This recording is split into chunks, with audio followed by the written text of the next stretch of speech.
So we have been working variations of isolations on this, and then it went to omoplata, Kimura, a whole bunch of different sequences, toe holds. So the drill's pretty easy. All I'm going to ask you to do is a head and arm choke, and then on the second reversal, just dismount to an arm bar. It's a pretty simple drill. So anything that you can grab, you just grab, pull him down. All you're looking to do is get his hands to touch the mat. Upon touching the mat, the first thing I do is try to grab onto him, or bear hug him, or latch my fingers up. I don't want him getting height or chest separation. So my first reaction is to put my chest through him. My second reaction is obviously going to be to grab onto his lats or hold on to my hands. My next reaction is to float him out at an angle. So the moment I float him out, my first thing I'm going to do is isolate and try to take this arm. I'm really trying to take this other arm out so that I can push his head away, turn this over into an omoplata, potentially go into a Kimura. But the moment I take my hand out, he realizes that I'm going to take this arm. As he drives back into him, all I'm going to ask you to do is elevate and dump. Upon dumping, the only thing you do upon landing is regroup. You haven't had anything, don't take a chance of trying to get the submission yet. Regroup, get yourself situated, control his hips, understand where his head position is. I don't need him looking this way. I don't have a hook. I don't have anything. I'm on top of a guy with not much control, so I don't want to go anywhere at this point. I lace my grapes in. I recalculate where I am with this elbow. I start my vertical climb. I get behind the elbow line. I drop my hip. I lower my head. I butterfly. Now I drive. On the second reversal, right, so you're going to do two. He's going to clamp his arm down. I'm going to ask you to spin around and take the Kimura. So you're going to do two, right? One side will be that reversal, and then when you float the other way, you can't pick. There's certain things you cannot pick. You need to be good at both sides, right? So upon landing with him, you throw him up. I bear hug. I close this distance between chest to chest. I float it out. Ethan starts driving back into me. I elevate and dump. I regroup first. I control his head. I make sure everybody's which way he's looking. My body's tilted this way, so I will not be on this side. I'm regrouping his head to make him look this way. I'm looking for my grapes. Upon doing this, Ethan realizes the last time I did this. So he clamps his elbow hard down, and he's doing everything possible, whether sometimes they'll lace the secondary hand, and they'll pair these two up together so that I can't get a vertical climb or you can't get a vertical climb, either one, right? So either one, this, or he just clamped this down, but this guy's on this side because he can't snake him in because I'm so tight on him. So upon landing, right, he's here, and we're going to let him snake it through if he wants. I can't do anything about this. I can't get the arm up, so I butterfly my leg back. I get isolation of his skull, and I start jamming it down to bring him up. Upon coming over, if you're very good at it, you can spin to an arm bar. Just make sure you understand the tension on this elbow. It's a totally different arm bar because he's going to have a hitchhiker when you sit back. You can switch the grip. If you're going to go Kimura, obviously you're going to lace through, switch your grip.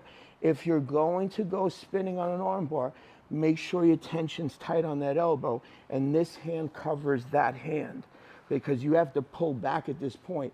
So when you're covering this hand on this spin, I'm pulling. Stay right there.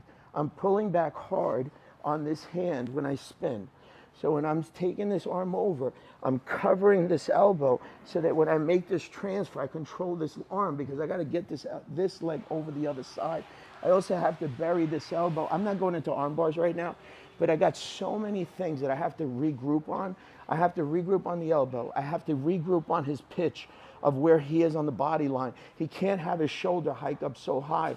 That's how Fabricio Werdum couldn't break Vinny Magalhaes. Gordon arm didn't break against Greg Jones, which looked like one of the worst arm bars you could have. And his shoulder height, the other young Rodriguez kid has been making a living. I mean, there's not a better escape artist on that arm bar than him. He's just flipping left and right, but his height on his shoulder line is so high. So I have a lot of regrouping once I get to that point, but I wanted tight tension. So you have two. You pick them up, he landed, I touch, I close distance, chest to chest, I float hard. He drives back, I throw him over, I go head and arm. On the second one, when you float him out, he's gonna clamp down on you every single time, and he's gonna go, man, I can't get this arm above because now I get gift wrap, I get my back taken, I get belly down. So he's gonna bite down, he's gonna do everything he can to start lacing underneath to bite these things up.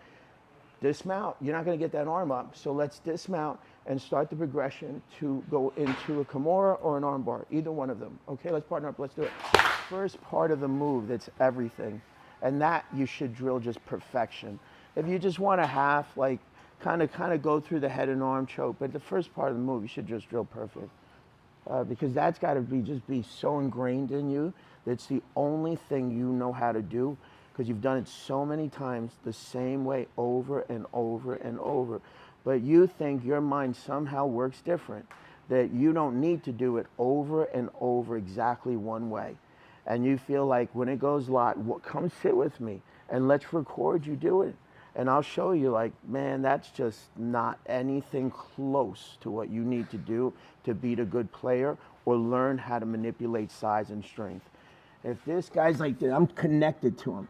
And now I'm doing everything I can to get his hands to touch the mat, whether they be below my shoulder lines or above me. I don't really care, because I want to try to isolate a limb. Right now, we're kind of even Steven, except one thing, is that I've won head battle, he's got no thumb grips, and I'm on inside, and we're, obviously, when the moment I pull, he's going to touch the mat. So we're here like this, and I go, okay. The moment I touch the mat, I throw him out with one leg, because I can't let this man stay here, because if he's so big and strong, he's going to be jamming up, and he's going to be in this bench press like position where I did this, and he runs high on me, and now his legs and his kneecaps are getting higher than mine. If I have no flexibility, my kneecaps are going to be sitting down here, right? He's going to run up on me, and you're going to be like this, and he's flipping his hips left and right, and you're going, oh darn, how did I get past? Well, you got past because you don't practice anything, right? So get in the habit of just throwing that man out. He should be running back, and that's why you get the reversal. Like, I don't want to strength anything. I'm here like this, and I just touched him. I won head battle, and I got no thumb grips, and now I got a hold of him, and I'm going, I'm letting this guy go. Because if everything is not in my favor, size, speed, strength, all the things are in the negative. I got to let this guy stay here. He's going to start dominating me. He's going to start snapping my head. He's, whatever, 5 feet in or 7 or 10 inches taller than me. He's going to have head height. He's going to start burying my skull. He's going to start reaching behind my lats and spinning on me. Can't stay there, man. You got to make a move now. So the moment his hands touch, I can't leave this man sitting here. And now you're getting to this habit. You're sitting here, taking this hand out, putting it here, and then floating him. He's already past you at that point. So start getting perfection of the first part of the move, because the first part of the move is the essence of the move, and then everything else feeds off of him. I'm just floating him out. So when I'm touching him like this, and I go, okay, I'm not doing anything but floating him out. Okay, maybe I kicked this leg out. Now I haven't touched him with his hands yet. I haven't touched him, and I just flipped everything now. And maybe I hit a triangle. Maybe I just get one grip, and now I'm not even going to that omoplata. I haven't touched him. I've floated him, but now, obviously now, when I float him, I'm not letting him come back. He's the dictator of the next sequence. I just started the dance, and he's on an isolation. He might run away from me, and he might lose the arm. I might throw him out so far, but that's why I was holding on to him. I'm like this, and now pretending like I threw him out, and like there's nothing here at this point. He's running. If he had a gi, I could hold on to the gi and then flip this to the backside. But he doesn't have a gi, and he's wet, and I go, okay, I've lost him. It is what it is. But now, remember last week we talked about these 3 and 4 inch increments and how the game changes, and do I have this deltoid line? Do I have the head position? Do I have a pin? So I'm trying to read the situation and then react off of his reaction. So when you first float him, okay, you should have an emphasis now this. You're here. If I did nothing else and I floated, I'm here blocking his face because I want to not let go of this arm. I never wanted to let go of this arm. I now floated him, and now I'm getting my legs out. And now I'm controlling this one sector that I'm going, okay, triangle. Maybe I can't get this leg out, and I kick this shoulder out on him, and now I flip this into an arm bar. Maybe I flip it into an omoplata. It all depends on what he does with that back hip. If he lays flat, if he tries to run up on me on the backside, like all of it within 4 inches will change on you. So have an emphasis of doing the first part of it really well, right? You're blocking. You're floating, you're kicking one leg out. I'm keeping one leg high because I need that leg later for either recovery or attacking. Right now, the progression is that's a hold. This guy's my chopping leg. This guy becomes a hold. This becomes my hunting and my chopping leg. So I'm like incrementally replacing them. There has to be like an idea of what you're doing. It's basically this human engineering problem, but the only thing different, it doesn't stay stationary. You have to keep calculating, because it keeps moving on you. So it's a fascinating game. Yeah. So when you float it out, right, everything exactly the same. You're floating, you're isolating. One last thing, remember we said about this leg. I see some people not understanding where your foot positions are supposed to be. Everything has a purpose, right? So when you first floated him out, make sure this guy's controlling this crease. Right? So when you first landed with him and I'm holding him, I'm super tight on that crease, right? Because I want to kick this out and flip it, right? So have tension on here. I always say this as a comical thing, but you know, if you had a guitar with soft strings, you can't play any music. And to me, like when you're doing this right, it's music. Like everybody has different hobbies. Mine is this, right? So when you float them out, tight tension. When you're reversing people and you're on this clamp, make sure that you're controlling his kneecaps and you have a hyper consciousness. As Steve famously said, conscious contact in a very specific spot. I'm at these kneecaps. I don't need him butterflying or floating over, windshield wiping, and now he gets position on my shins. So pay attention. I don't want this. I don't want to throw a person up. Like, come up for a second. I'm like this. And my legs are just dangling here. Now he butterflies onto one. And now, yeah, I know, now this sucked. And now he's about to pass me, right? Come back a second. So when I first landed with him, let me throw you up. I'm here at the, so, because I never leave this gap. So make sure that even if you're here and now he's running up on me, I'm not like this. I'm not trying to, or my leg's not in the center of his body. It's right behind his kneecap. So as Ethan runs up into me, I'm controlling that kneecap. I can't leave this guy long. I can't let him sit in the center. How am I going to leverage this man over, right? So I want to be here. I can't get beat on this kneecap. This guy's my defensive shield right now. Like I've committed to throw this over. So now I'm like sitting here like this with a dead limb on this side, and now I'm short on this side, and now you got a guy that's super good or athletic. He's going to clear this kneecap on you sometimes. So be careful with this. This leg is sitting here with no gapping on this. I don't need this guy butterflying onto this because now that's the essence of flow passing. So there's a conscious contact of where this guy is and also the gapping on this foot. Don't leave that guy long. This guy has a purpose because I may need to float again and I need to take this guy out. So for some reason, I feel like, man, I can't get this guy over. I have to be here. I can't be sitting here. I have to be sitting behind the kneecaps, no gapping, that I can extend this and take this back out and climb quickly up to the top portion of his body, right? So everything had a reason and a purpose. Let's try to get the first part of it perfect. Drill it over and over and over to the point where you just don't know how to mess it up, man. That's the difference between the champions, man. They just know. It's like, that shit is the move. And then everything's going to trigger. He's going to start to dance, and I'm going to attack and follow him off of that. But that has to be perfect. Okay, let's part up and do it again. Like, if he was here in this push-up position, I told you he's going to get in front of these kneecaps, so I'm going to reach for one of his lats and then get out the pocket to potentially I take this leg, I drop this to an X, I take this back to the other way. Like, so I got to get out of there. Like, you know, I can't let you start climbing above me. So right now, the reason we're not going to do that, but I wanted just to explain, like, you can't land like that. Like, the idea was to close the chest, because if he lands like that, then that's not the move, right? So when I landed with him and I just grabbed him and I pulled him on top of me, all I did was I went underneath, supine, pull. All I wanted him to do was touch the mat. So my first reaction was, and now as soon as he touches the mat, I reach and I close this gap between us so that we don't go anywhere together. Okay, when I float him out, okay, people are floating out and then their leg positions are going to a lot of different places. I'm going to ask you to try to use your limbs a little bit and try to learn how to climb and hold the gaps, right? Because if you don't take away his basing with wedges and take him out of being athletic, you're going to have a hard time transferring your hands It's just, you're not, it's going to go south on you really quick. You pull him in like this, and now you just floated him. And I see some people, they're like this, trying to get the reversal. And you're going, you're so far on this side of the deltoid line, you don't have this reversal anymore. You have to do everything you can to get on that side of the deltoid muscle. And right now I'm sitting here, and he's going to turn this, and I'm going to lose it. Or he's going to be able to turn this just a little bit that gives him the mobility, because if his elbow is facing this way, he can't come back this turn. But now he's turned it a little bit. Now he's athletic, and now he starts clearing me on this side.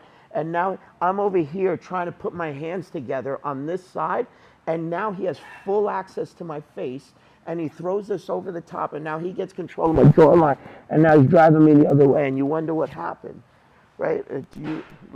So that I don't want to happen. All right, so learn when you float him that I'm going to start picking my legs out of that pocket. All I did was float him, okay? So I'm going to ask you to start learning how to use your body. You went like this, you floated him out, right? All I did was climb. He could stay there, stay there.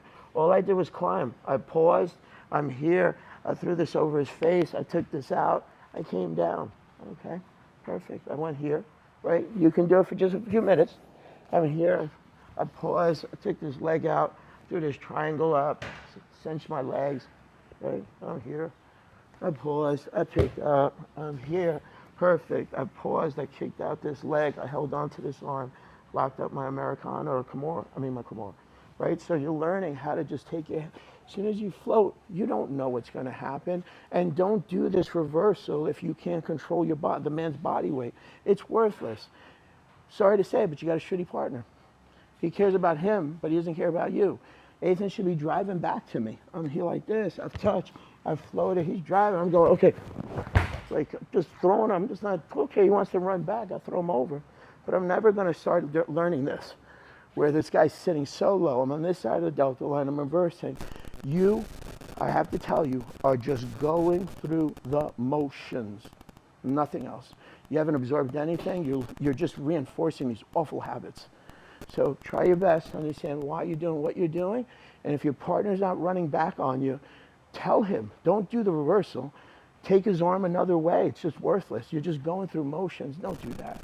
Like, I care about the room, and I want, if everybody doesn't elevate the room, like if everybody doesn't grow, like the room doesn't grow. The patterns get faster and faster, and the reactions get faster and faster, and the room brings the whole environment up. If he moved at millisecond speed, and that's the only game I knew, then I go and play a guy that's playing it so fast I can't read it fast enough. So we want to be able to rise the whole room together, so try to do things like really well. We have about 7-8 minutes. You can drill any of them. I'll let you do anything. Try to take advantage of the time in your drilling. Unless you're quitting your job today and doing this full time, you got to drill. You got to drill. Okay, let's do it, guys. The second one. The one that you're here, right? He bit onto your arm like this, and now you dismounted. You were here, right? You butterflied this over, and now you're sitting here like this. And now you take this hand, and you bring this thing back, and I'm going to leverage myself as far back this way as possible. The only thing I was trying to do is control these neck muscles and get his chin to touch the mat. So if I do that right, and I'm like this, and I'm going, I got to really leverage myself back. So I'm rotating my elbow, and I'm bringing him up like this. And now he just came up to a 45. And my first reaction is I don't want to lose him. So now this guy laces, and now I'm holding on to him. When I step over, I'm replacing this hand with this leg. So I brought him up, and I'm squeezing my elbow, and almost I'm trying to touch my elbows together so that I want to release that, because that kind of is my temporary knee pinch, that I'm squeezing here, pushing this elbow in, I'm squeezing these elbows and holding this line so I can take this leg and put it here to replace this hand. And now this hand laces through. But if you miss your patterns and you're just doing this, you're putting your hand over here, you're stepping over, and now you just, look at that guy. You know what he would have? He would have pulled back in 2 seconds. You lost this right there. Then he would have run this hip line towards you, and now you're short here. You're too deep here, and you're short over there. And now you're going to be late on this transfer. When you fall back, trust me, like you don't have an arm bar. The guy's going to get on you. Like you you're not going to be able to recover because you're going to run the hip line. It's going to go back down, run the hip line. You're not going to be able to get this leg over. And now you're going to lose this head because you're going to lace it out. Now this hand's going to get underneath the hamstring. Everything went south so many times over that if he couldn't get out of that, you know what? He fell asleep. Like he just didn't know his escapes, or he was just lazy. He didn't feel like recovering. Just not good. Okay, so understand the patterns and how I'm making my wedges, how I'm replacing my wedges, right? And I'm making progression. So everything had a reason of what I did. I controlled the neck, right? As soon as I got him up to a 45, I didn't need this neck anymore. I got to the position. I'm so leveraged this way. Everything's great, but I don't want to pull him back. So now I lace as deep as I can. Now I start making this progression around because I got to replace this arm. And now once I squeeze my kneecap, I can release this hand to lace it through. Right? Or potentially take his back. I don't know how I'm going to play this because if I can't get the separation, then I'm going to go low. And I'm going to drop the grip and I'll spin to that back quadrant down there. So I want to understand like why I'm doing what I'm doing. I'm just trying to problem solve. He's giving me problems. I'm trying to read them and go, oh, I need to put this into there. I need to do this. I need to control this. I need to dominate this. I need to make this progression. Like have this thought process. Just don't go through the motions, okay? We get rolling in 2 minutes. If you want to grab water, caffeine, coffee, anything, let's rock.